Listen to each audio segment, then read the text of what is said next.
یہ تو اس کی مغربی فتح مندی کی سرگزشت تھی۔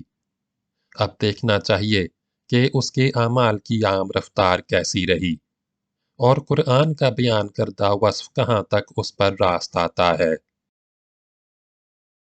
مورخین کی عام شہادت۔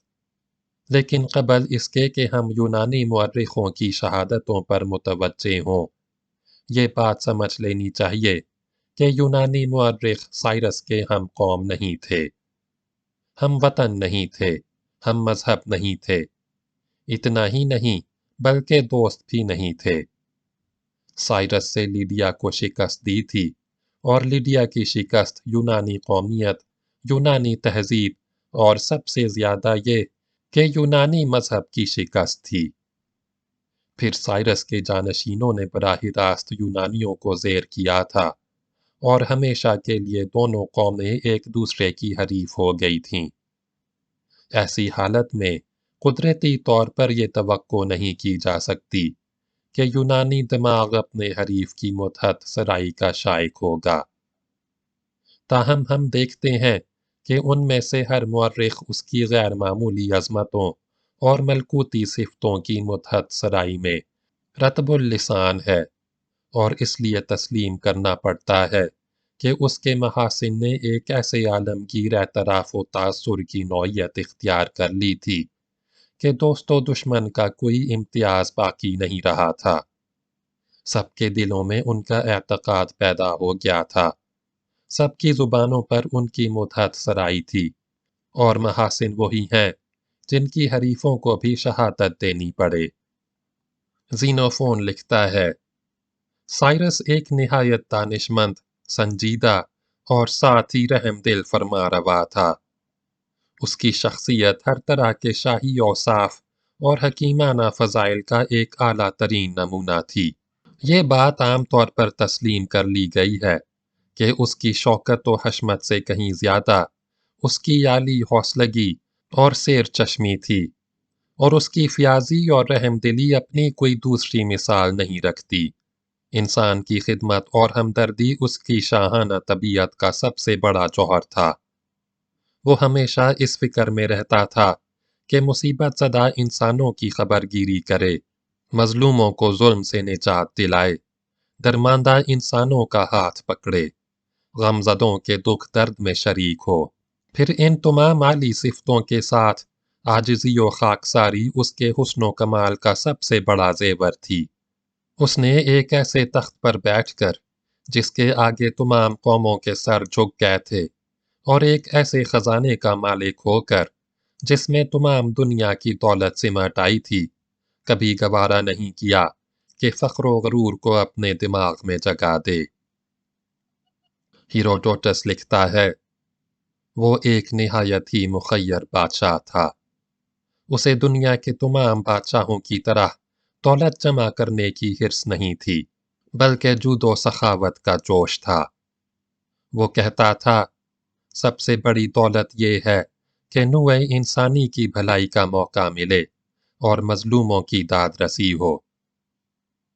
ٹیسیاس لکھتا ہے، اس کا عقیدہ یہ تھا کہ دولت بادشاہوں کے ذاتی عیش و آرام کے لیے نہیں ہے، بلکہ اس لیے ہے کہ رفع عام کے کاموں میں خرچ کی جائے اور ماتحتوں کو اس سے فیض پہنچے۔ چنانچہ اس کی اسی فیض رسانی نے اس کی تمام رعایا کے دل اس کے ہاتھوں میں دے دیے تھے۔ وہ اس کے لیے خوشی خوشی اپنی گردنیں کٹوا دیتے۔ سائرس کی شخصیت کی غیر معمولی نمود۔ سب سے زیادہ نمایاں بات جو ان تمام مورخوں کے صفحات پر ملتی ہے، وہ سائرس کی شخصیت کی غیر معمولی نمود ہے۔ سب کہتے ہیں کہ وہ جس عہد میں پیدا ہوا اس کی مخلوق نہیں تھا، ایک بالا تر شخصیت تھی جسے قدرت نے اپنا کرشمہ دکھانے کے لیے نمودار کر دیا تھا۔ دنیا کے کسی حکیم نے اس کی تربیت نہیں کی۔ وقت کے متمدن ملکوں میں سے کسی ملک میں اس کی پرورش نہیں ہوئی۔ وہ محض قدرت کا پروردہ تھا، اور قدرت ہی کے ہاتھوں نے اسے اٹھایا تھا۔ اس کی تمام ابتدائی زندگی صحراؤں کی گود اور پہاڑوں کی آغوش میں بسر ہوئی۔